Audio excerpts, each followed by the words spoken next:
Bryce, narinig mo yung salaysay ni Engineer Alcantara. Sumasang-ayon ka ba sa pagkakaalam mo sa lahat ng sinabi ni Engineer Henry?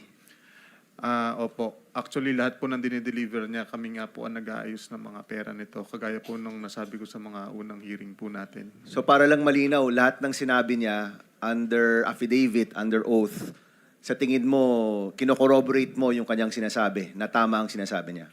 Opo, Your Honor. Meron lang pong ilang ilang tao na hindi niya nabanggit pero hindi ko po masabi yun kasi po baka kasuhan din po ako ng libel. Yung mga taong hindi niya binabanggit ay mga taong nakilala mo o alam mong siya lang nakakilala? Si boss po at saka po meron po akong knowledge regarding sa pagbababa po niya ng pondo and projects po sa office. Baka po nakalimutan lang ni boss kung banggitin. Sige.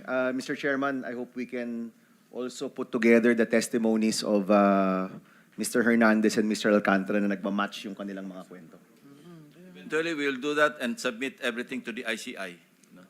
So kulang, pero tama ang nasabi niya, pero kulang. Yan ang sinasabi mo. Yes po, Your Honor. Alright, maraming salamat. Maraming salamat.